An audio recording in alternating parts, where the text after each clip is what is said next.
I'm Desiree Grimaldi. And I'm Tammy Keykafer. Welcome to Unguarded Minds, the unfiltered podcast that dives deep into the rough waters of life. We're your fearless guides through drama, trauma, and downright insanity that life throws our way. So thank you so much for being here. And we have an amazing guest today. I want to introduce Jen Kirksey. Jen began as a 911 operator, and then she became a police officer, and then she became part of the SWAT team as a negotiator. And she was also a first responder at Columbine. She's earned a master's degree in education, served as a middle school principal in neighborhood and alternative schools. 2 years ago, at the young age of 60, she earned her master's degree in clinical mental health, and she's now the director of a residential treatment facility for youth. In her spare time, she trains schools and districts throughout Colorado in restorative practices and has presented at numerous national conferences. She also has a private practice dealing with loss therapy, specializing in grief, loss, and end of life. So she is a busy lady, and we are so excited to have her here as a guest on our podcast today. So welcome, Jen. Thank you so much for being here. Yes, thank you very much for having me, Tammy and Desiree. I really appreciate it.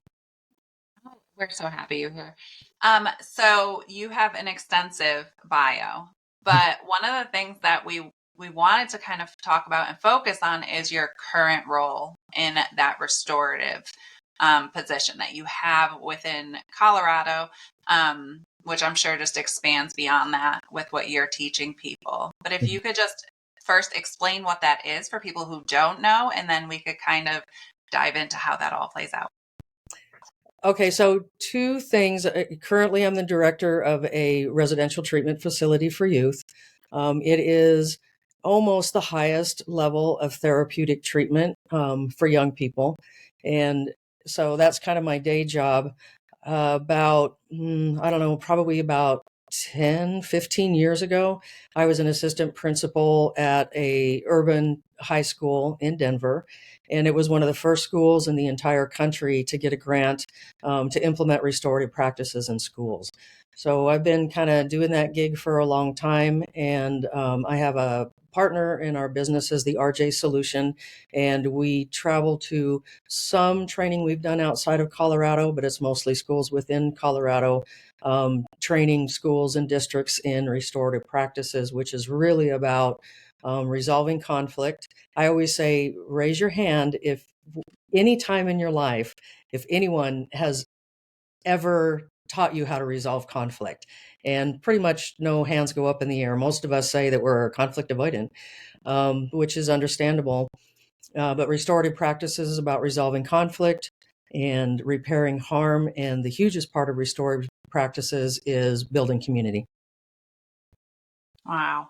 So when we're talking about community, are we talking about the peers at school for youth? Are we talking about family or all of the above? And all of the above. Community within family, and then community within schools. A lot of times in schools, we suspend, sometimes we expel, even if we do in-school suspension, or even if we send a student to a timeout. Technically, if you really think about it and pause to think about it for a minute, what we're really doing is excluding that person from the community, even if it's for a short period of time. And if we exclude and exclude and exclude, then that person doesn't feel like they're part of the community anymore. And I know this is kind of simplifying things a little bit, but that person doesn't feel like they're part of the community anymore, and then says, this isn't my community, I'm not going to follow your rules. And I know that that's kind of an oversimplification. However, building community within the school, building community within family, it's kind of like with Maslow's hierarchy of needs.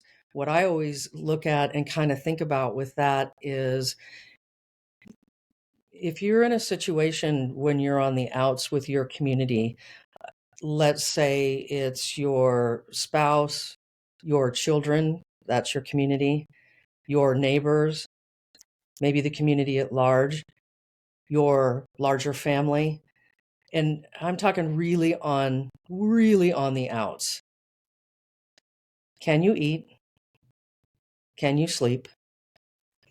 And so that, to me, and all the work that I've done really has taught me that community is so much more important. Feeling like you have connections with others is so much more important than I think that we give credit to, that we kind of put these other things on top of that and don't come back to, if I don't feel like I have connection, human connection, am I even going to be able to take these other steps? And that And so was then, huge with, sorry. no, go ahead. Wasn't that huge during COVID? Because so many people, I'm in a state that we weren't as constricted. But across the country, there were so many states that, I mean, people weren't allowed to leave their houses for a year or more, including their children going to school. Like that had to have been huge and have a huge impact on our youth today. I know that a lot of people like to focus just on the academics of it, but I mean, I think they said suicide was up. And you have some other stats of things that increased with the youth during that time as well. Yeah, I mean, there are definitely stats about just how astronomical, and I know that from the residential treatment facility that I'm in right now. I mean, that is a large part of our youth, are youth who have attempted suicide. Not even suicide ideation, but have attempted suicide. So it's sad. It's more prevalent. I would say anecdotally, for me, at one time as a principal for an alternative middle school for students for whatever reason were struggling with succeeding in just a neighborhood middle school, much more depression, uh, much more students coming with attempted suicide. And then also, more anecdotally speaking, when they came back to school after COVID, a lot of students who were at home, addicted to porn, and, you know, possibly becoming either with that isolation from the community and not having that contact that they normally had in school, whether they felt out of contact with the community, either, becoming a perpetrator or a victim of some kind of risky behavior. Wow. That's, yeah, we could write books and have series of podcasts about everything that you just now brought up. I was wondering if, with that, going back to the community piece, if they're feeling disconnected, I'm hearing you say that why would I follow the rules of the community if I don't feel like I'm part of the community? Mhm. So with that, is there a rebellious factor that goes on there? Or is I think under anger and that rebellion, underneath all of that can be fear of rejection, fear of abandonment.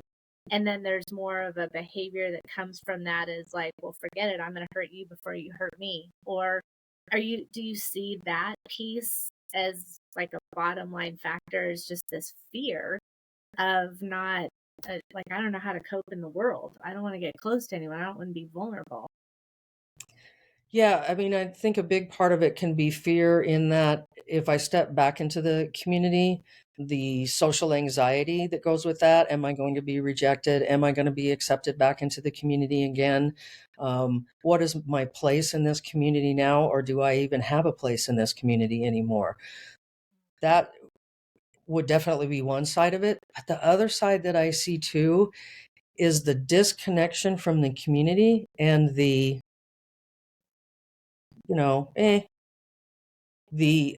I have found something else, and that's usually going to be maladaptive responses, maladaptive adjustment or behavior, that I don't want to step back into the community again. I mean, I think so. We have to kind of look at both parts of the fear of stepping back into the community, or the desire not to step back into the community, and how do we pull both ends of that back in again. And you had mentioned, go ahead, Tam.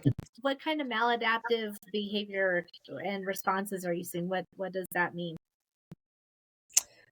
I think sexual maladaptive behaviors, addiction,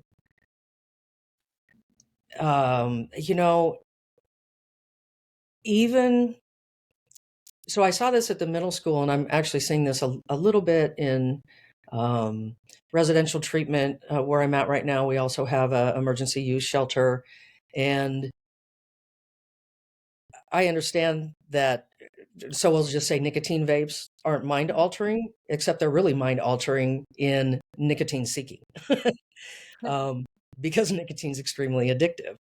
And so even that, and I saw that a lot when I was in schools, of even something like, I'm going to the bathroom, I'm going wherever I am, I'm going to sneak this vape in, and I'm going to do this. So, I mean, but obviously, higher levels of addiction of, alcohol or whatever, the sexual maladaptive. And then I think just when you get into emotional dysregulation. And so if I feel like I've broken from the community for whatever reason, and whatever end of that spectrum I'm on, whether it's social anxiety or I'm just going to disconnect, whichever end of that spectrum is, then emotionally, I'm not, to me, I'm not in a healthy place. Whether that's like an extremely unhealthy place or a mildly unhealthy place, I'm not in an unhealthy place because I'm not having connections with other humans. And so then just maladaptive emotional behaviors, I would just say. Yeah. And you had mentioned in the facility you work at, the majority of those children come from foster care. And in the US, I mean, they say that we have like 391,000 kids in foster care right now. And I don't know what the process is if you're in foster care, if they are getting any support through that process, but by the time they get to you, they've already done something that has put them in the system's eyes, or on the criminal path or record of disruptive behaviors or risky behaviors. So what does that look like once they get to you? Is that like intensive therapy? And so I'm unfamiliar. So I would love for you to share like kind of what that journey would look like. Sure. So I would say not even talking specifically about my facility, but any kind of a residential therapeutic facility, because even as a middle school principal, we would occasionally have students who would need that level of care and then work to help them get there. Actually, what I've seen more as a principal in my position now is it is not necessarily what the youth has done. It has been the setting that the youth is coming from.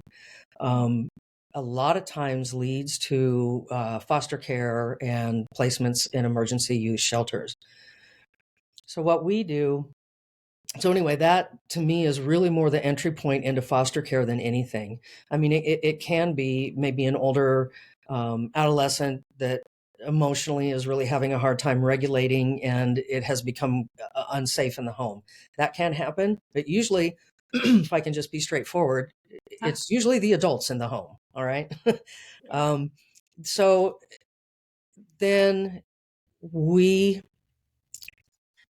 have what we call a therapeutic milieu, and all residential treatment places will be like that everything that you want to be doing is trauma informed, and we are always keeping in mind what the treatment goals are for each individual youth. So whether it's, I mean, sometimes youth will come in that don't even have basic hygiene skills. So whether it's hygiene or having the responsibility of doing chores and being shown how to do them correctly, skills building groups, art therapy. We have enrichment time because in some residential treatment facilities, the youth will go to a public school. So we make sure that they have time to do homework and have homework as support, because some youth come to us and they don't know how to do school. So we want to make sure, of course, that's near and dear to my heart, Right. but we want to make sure they know how to do school. Take them on outings, different things like that, but they also will get individual therapy once a week, and the therapist is available for them for any time. So the youth will have individual therapy once a week. The therapist is available at any time. Family therapy either every week or every other week, because we have to always consider that internal family system, that it's not just about, I always say we're not a body shop. We don't bring a youth in, polish them up, and then send them back out perfect. So definitely we need to have the family element. And then they'll have group therapy anywhere between 2 and 4 times a week, so that they know how to express themselves in a therapeutic environment with other youth. So essentially building a community, like the foundational community for them at the residential home, Yeah. and introducing them to adults that they can trust, and then reintroducing them to just society and how to function there. So when, there's obviously a history there that may be unknown at the time. So these kids come in, are they, based on like their history and their situation and lack of community, is there a higher chance of them being victims or perpetrators themselves? Like just even having started that path, and how much, like, I know that you obviously don't have a crystal ball, but like, what are the chances that that has been lowered by the time they do leave? So yes, they'd be more likely to be victims or perpetrators, more likely to be victims, at least the ones that we see come in. And then there's a lot of progress that can be made, for sure. I mean, we see, seen, like, had a youth come in who basically for the last, 3 years, for all intents and purposes, has pretty much been truant, due to social anxiety, probably some of that isolation from COVID, and the part that we talked about with, I've been isolated and now I have this fear. Mm-hmm. And she's in public school, actually a pretty large public high school, and is doing extremely well. And I think that it's a combination. So when they come to us, there's a combination of being able to kind of be out of that home environment. Not that they don't miss it, but it's a new environment and a very structured environment, Mm-hmm. and a very caring and trauma informed environment. So they have that environment. So if I know that I'm safe at home, then I'm willing to take a risk when I go out into the world. Mm. If I feel like I'm unsafe in the home, am I willing to take that risk when I go out into the world? Or what is my lens going to be on the world? And for whatever reason, for the safety issue, it's not a right, wrong, good, bad. It just exists. So if I feel like I'm safe in the residential facility, then when I go back out, when I go out into that world, even when I go do a home visit, or when I'm asked to go to school, I know that I have a safe spot to land. I know that my favorite phrase is leap and the net will appear. I know that that net is there for me when I return back to the facility. So that starts to build confidence. And in the meantime, we're working on what's going on at home to help families understand this is what needs to happen in order for your child or your youth to know that this is the safe place to land. So we're going to take not what we do in residential, but try to take some of that in residential, bring it to the family. So then the youth says, okay, my home is now my soft place to land, and my community. And is that the restorative justice that you were talking about? Like, you do that not only within the residential treatment center, but also with their family? So that, because I would imagine some kids don't want to leave. No, oh no, they want to leave because they have to do their chores. Um, yeah, and we don't have TV and cell phones, and we don't have any of that fancy stuff going on. So yeah, there comes a point when they're pretty much ready to go. But going back to what you asked, yes, it's a lot, really very, very therapeutic. But on the restorative part, building that community within the residential treatment center, for them to, some, well, any human beings, I was going to say some youth, but some adults really don't know how to make healthy connections or don't know what they look like because they haven't had a good model or whatever socioeconomic or and I mean that goes from the top to the bottom. So honestly, I don't know that that really matters that much sometimes too. Right. But they start learning how to build healthy relationships with peers, and we help them build healthy relationships with whatever their family situation is that they return to. Okay, so you're empowering them to be able to take those skills out into the world and apply those skills wherever they go, whether it's Yep. at home, in the school, in a job eventually. Gotcha. Yeah, because I mean it's the whole person and the whole human being. Right. So we want them to be able to figure out how to use, because we get to be with them 24 hours a day and we're looking at things through a therapeutic lens. Then when it comes to things like coping skills, um, mindfulness, what works for them when they feel emotionally dysregulated, we're really able to get a lens on that, what works in the morning, what works in the evening, what works at mealtime, what's working for you at school. So it actually is a beautiful opportunity to be able to see what does that 24-hour day look like. Whereas when I was in schools, I could only look at that part of the day when the student was with us to figure out what worked. Yeah.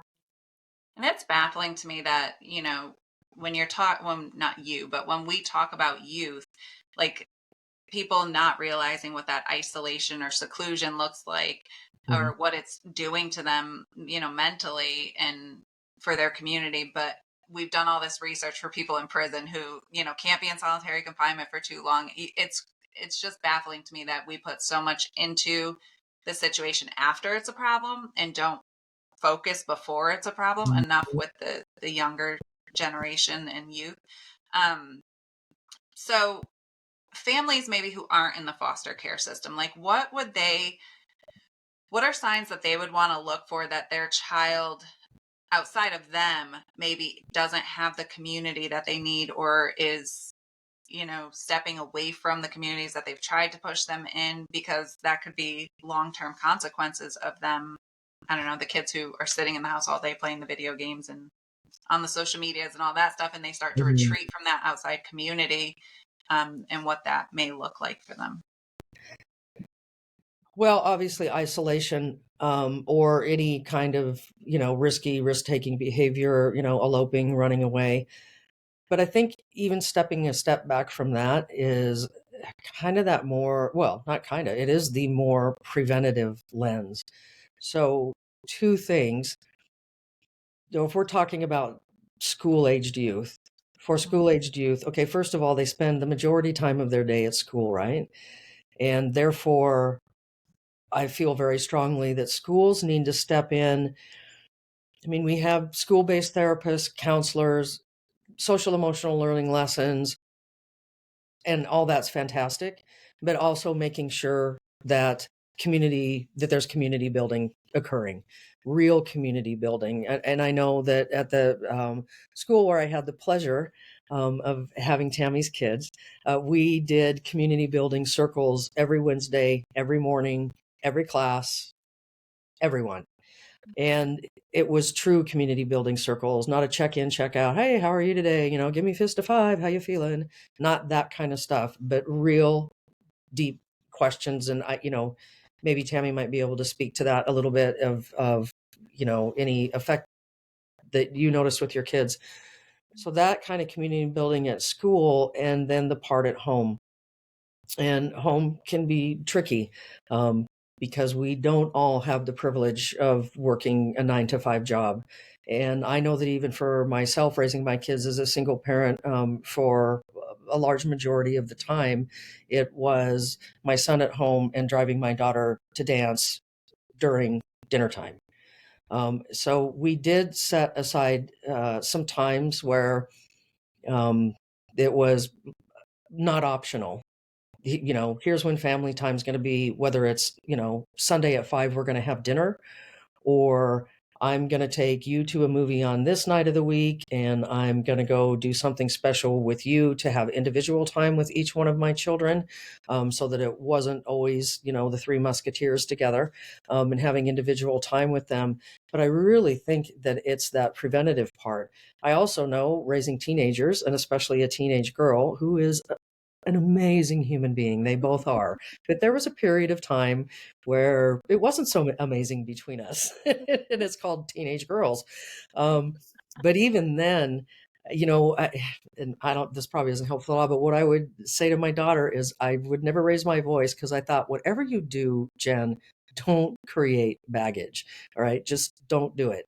And so I would say to her, okay, here's the deal. So, I'm not going to say her name. Here's the deal. Oh, beautiful daughter of mine.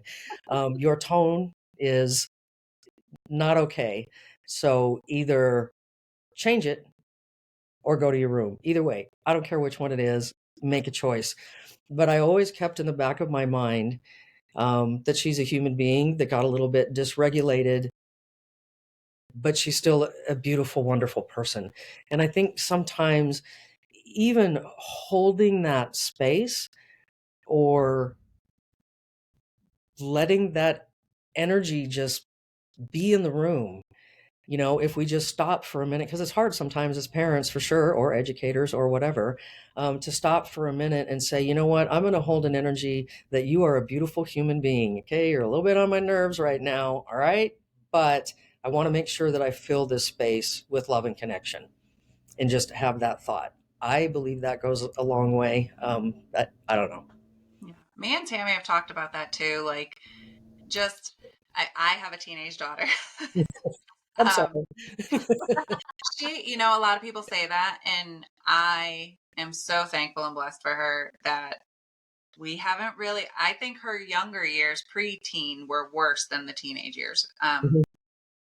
But that's when I had her in public school. We have removed her from public school. So I only deal with her energy. But being a parent, I mean, part of it too, one, we've always been open and honest with our kids. And for me, my kids know if it's something that they're really scared to tell me, just make me promise not to get mad, and we call it truths and leave it at that, and they'll tell me. There's times my daughter's like, listen, I just need you to put your friend hat on for like 10 minutes, and I need to vent, or I need to say what I need to say, or how I'm feeling. And we're human. Everybody's human. We're never going to understand the trouble and the triumph and the emotion and all of the things our kids are going through today, because we didn't experience it. Yes, we were all kids, but we didn't have the phones and the social and all these things that they have. And I mean, I think that would intensify their emotions compared to the emotions we had as kids. Yeah. But I mean, yeah, go ahead. Yeah, agree completely. No, I hear you. Mine was, I think, between when she was 9 to 12 was when we had our struggles. Teenage years were fine. But that aside, so one thing that, and I know that this has kind of come up some, but this was something that I came to, gosh, this was probably about 8 years ago, when I was doing restorative practices training and was demonstrating what's called a conference. And after the conference was demonstrated, somebody raised their hand and said, you never asked, this person why they did what they did. And I was like, huh? And so I said, okay, raise your hand if you get why this student did what she did in this particular scenario. And everybody raised their hand. And I was like, all of a sudden it occurred to me. So this is what I tell people in training, and this is absolutely what I would tell every educator, every parent, and whatever, or every human being. In your personal relationships and your personal dealings with people, whether it's a coworker or whatever it is, stop asking why. Get that word 100% out of your vocabulary. Because if I say, Tammy, why were you late? Or Desiree, why didn't you get this? Or why didn't you bring me flowers? Or whatever it is. I mean, what does that automatically do?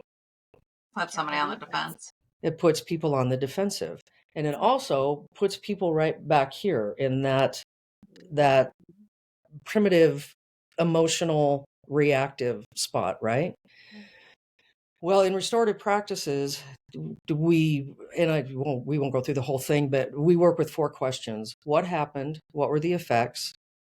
What could you have done differently? And what's the solution? 4 very simple questions. Interesting. And we revolve completely around those 4 questions. So the first question is, what happened? Because what happened brings people up here into their forebrain Mm. and brings a lot of emotion out of it. And it also doesn't put people on the defensive. And so I would say, especially if you're raising a teenage girl, I would really get why out of my vocabulary 100% and go with what happened. Hey, honey, I noticed you're really upset. What happened? Hey, I noticed that the trash didn't get out. What happened? Mm. Hey, I noticed you're late. What happened? And I would work with that over and over and over again. And it's hard to get that out of your vocabulary. I had an assistant principal and I told him this after this training had happened. And I'm like, oh my God, why is like the worst thing you can say to somebody. And so he comes up, this assistant principal, Tammy, and he comes up to me about 2 days later and he always held a cup of coffee like this. And he looks at me and he goes, I tried that why thing. And I looked at him and I'm like, what are you talking about? And he said, there was a student sitting outside of his office and he walked up to the student and said, why are you here? And immediately it was, I don't know. I didn't do anything wrong, whatever, right? The whole defensiveness. And he said, so I walked away with this little cup of coffee. And he said, about a minute later, I came back and I looked at him and said, hey, I noticed that you're sitting here. What happened? And boom, talk, talk, talk, talk, talk. And what happened is also, and don't ever use this unless you authentically feel it, but what happened says, I want to hear you. I'm not accusing you. I want to hear you. And so even for something as simple as that, now if we go back to connection and creating connection with others, when I say to somebody what happened, I'm saying, I'm here open to listen to what you have to say. That is another preventative measure. It's another connection, and it's another way of creating connections with others, as opposed to saying, why are you late? That's so cool. Yeah. And I say why all of the time. With my kids, because I'm a big one about you have to understand the why behind the behavior so that you can understand it and fix it and not keep doing it. So that's really interesting that in your 4 questions, I'm almost thinking that you're already answering the why and you're Yes. getting to that own conclusion on your own instead of someone coming at you and saying, well, why'd you do that? Yeah. Thanks, Ben, because now my kids are 20 and it's a little too late. Hey, look, I'm 60. It's never too late, girl. And but not only that, I'm sure it makes them feel more as not necessarily a peer, but an equal to you, that you're not just assuming that what happened and accusing and, things like that. I do it with my daughter though. I'm like, why? You passed the stupid decision making 7 times and still did it. Why? Yeah, exactly. How does that go over? Yeah. But that's She so knows cool. me well enough. I'm one of those people, I see all these like gentle parenting videos and I'm like, you need gentle kids for that. My kids are not that. They need the very like structural. Yeah. But I think like when you're talking about, having it start in the schools and also at home and having that open communication with your kids, it's the listening part. And so you're saying start with the what happened. And Desiree, like you were saying, like we all of it, we grew up in a different time. And so to go, well, I know what it was like when I was your age because I've been there too. And I mean, that just shuts them down immediately. Plus we have no idea. I didn't grow up with, social media, thank God. But we don't know what it's like. And so by just listening, you can build that open communication. And then I guess, you're saying like when you ask the question, you're almost normalizing that conversation. Like it's okay to talk to me. I'm giving you permission to talk to me. It's okay. I'm going to bring it up. And then they want to talk to you more, hopefully. And the other part that you're adding to that is I'm not here to judge. So what happened is just a totally open-ended question. Yeah. what happened? I'm not here to pass judgment. I'm not here to lay my expectations on you. I'm just asking you what happened because I want to hear. And another thing that happened, because I think that this kind of goes along with this, is I was doing a training one time. And one of the things that we bring up in restorative practices is that it helps people with empathy. So let me explain that a little bit better.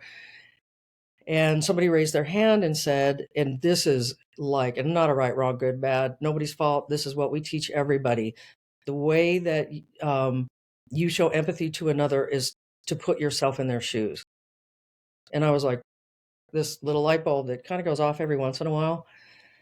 And this light bulb went off, and I was like, whoa, hold on a minute.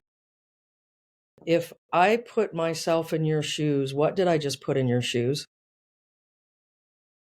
All your stuff. My judgments, my bias. And we don't mean to do that. We do that with an open heart. But I just kind of realized, I thought, whoa, that isn't what empathy is at all, because I'm going to put me in your shoes, my lens, my bias, all of that.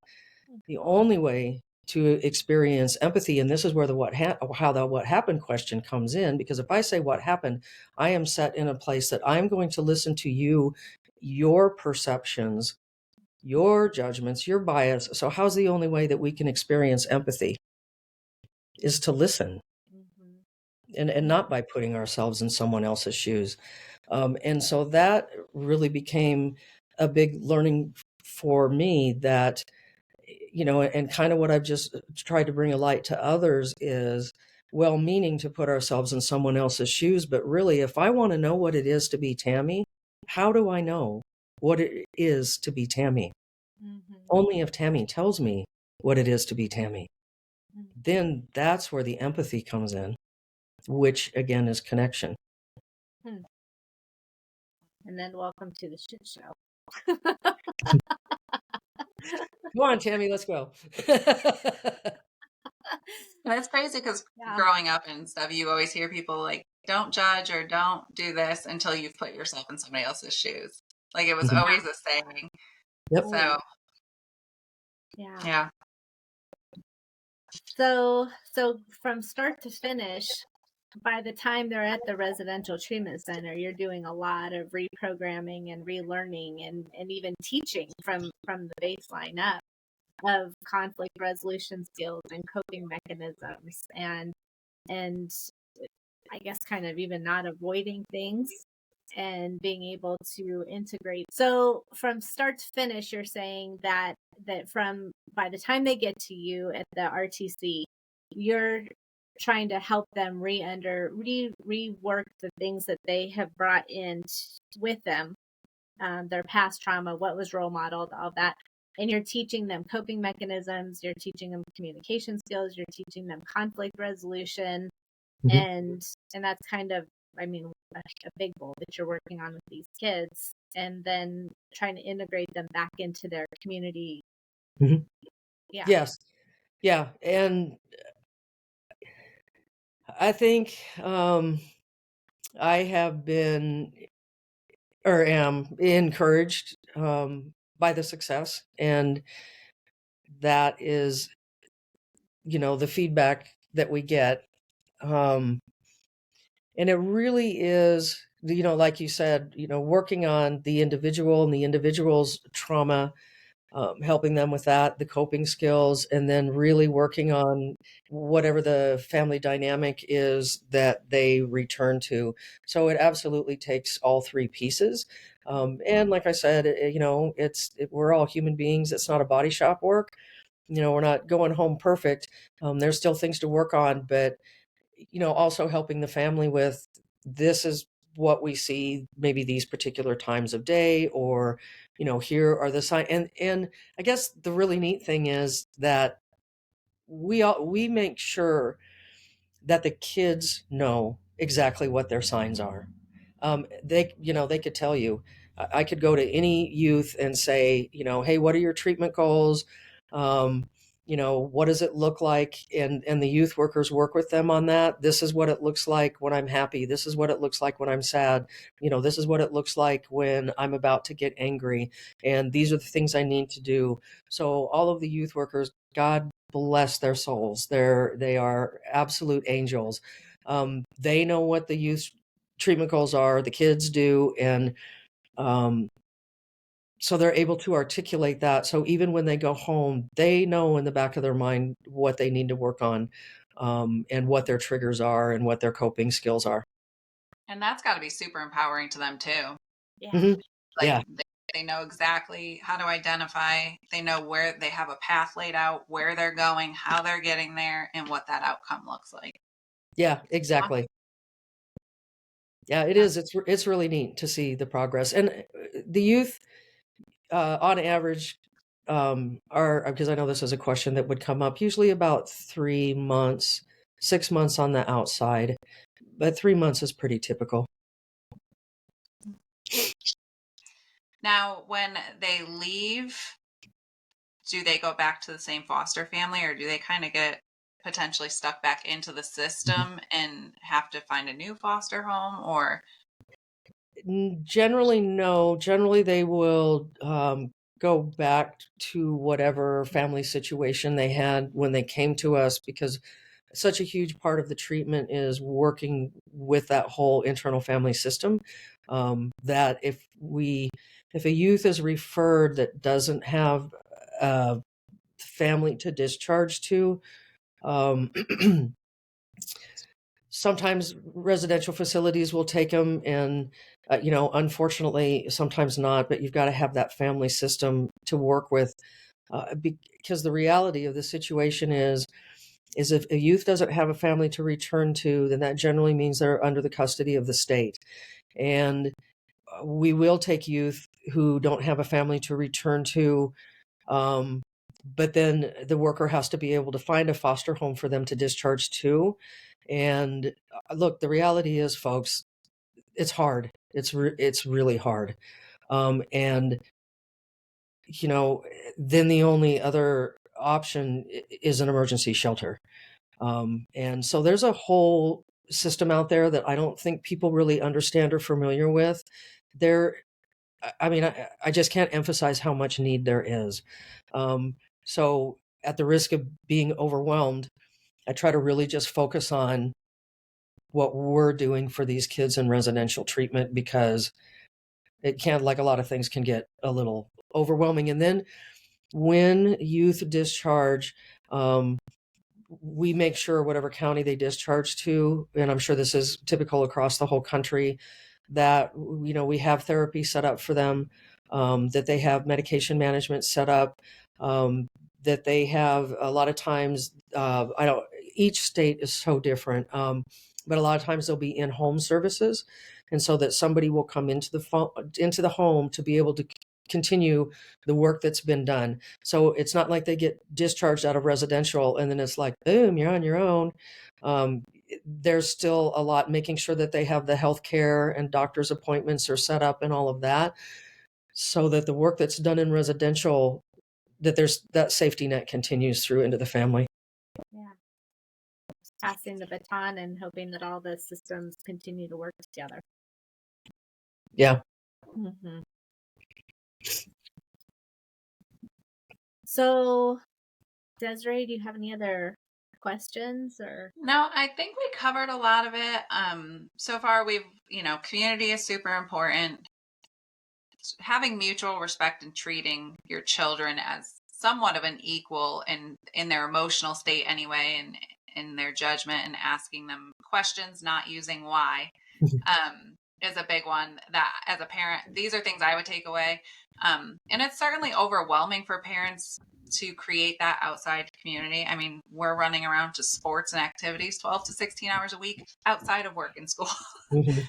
But it's super important. I feel like kids with idle minds are at more risk for trouble and risky behaviors and things like that. So keeping them in different communities and occupied, I think, is huge. But I am certainly no expert the way that the two of you are. well, and I think that it's just, and it's never just one person that causes family dysfunction. Everybody has their piece of the pie, and everyone's got to understand what they're bringing to the table that's causing the dysfunction. So that's part of the restorative justice part, I guess, right? And then bringing people in and understanding maybe not the why behind your behavior, but what happened. And Yeah. and then because if you help a kid and they're like in this nice little structured bubble, and then they go back into chaos, it's only a matter of time until they come back out. So that's the resources that are hopefully continuing so that they can work with everybody in the family, or the family structure, whatever that looks like for them. Yeah, and creating that there you go again. Creating that connection and community is what we can be doing and trying to focus on to help youth then not get involved in those risky behaviors, whether it be as a perpetrator or as a victim. And that there is a lot of hope that coming from significant trauma absolutely is not a life sentence. Nothing is a life sentence, but that is not a life sentence. That we definitely can help and change, youth, adults, whatever, to break that cycle. Because when you mentioned the word chaos, Tammy, I know that at one of the schools that I was at, it seemed like I can remember one specific one who would come to school and create major chaos because she didn't know any other way to function. So if I walk out of the home and my home is chaotic and I walk into this school and school is about connection and this and that and the other thing, this is making me super vulnerable and very uncomfortable. So I'm going to go create some chaos because that's all I know. And, as adults, having the patience and the understanding, and it doesn't mean folks don't get, disciplined, corrected, and that there's not consequences. I don't want anybody to get me wrong on that 100%. All right. However, it is, I'm going to love you to death and I'm going to help you with this. I'm also going to hold you accountable. Right. And it's those two pieces in restorative practices that are so important. I'm going to love you to death, but I'm also going to hold you accountable. And actually, it's really easy. It isn't even a line to walk. I mean, you can become that person easily. Yeah, I think accountability is huge. I don't know. I have questions, but I don't know that they pertain to what your experiences are in your current situation. But I think, I don't know. Kids are just hard. They're hard. There's no book. I have a soft spot for the alternative schools. I was an alternative school student. I came from that chaos. I almost was in the system. They said I had a problem with authority, but the alternative school was my biggest blessing. It was my biggest blessing. And I am so thankful. I had the same 5 teachers throughout high school. I am so grateful for them. And, there was a completely different path for me. And I wouldn't have seen that without them. So I love the work that you do and that you have done for that. Thank you. All schools should be alternative schools. That's my that's my gig, but I don't think it's going to happen. Well, this has been fantastic, Jen. You've brought so many ideas and different ways of thinking, and then just clarifying, I don't know, things that maybe questions that people had or ideas that, certainly where I've come from, and just sat back and gone, oh, that's a different way of thinking about that. I love that. So I appreciate it. Absolutely. Thank you for inviting me. I appreciate your time too. And, keep on keeping on. You'll be okay with that, daughter. And Tammy, it was wonderful to see you again. Great to see you too. And we're going to list all of your bios and links and ways for people to reach out to you if they want you to come and speak or come and train them maybe to get their stuff together. But we'll link all of that below. And we thank you so much for coming and spending time with us. Okay. All right. Wonderful. Thank you. Thanks. All right, Tammy.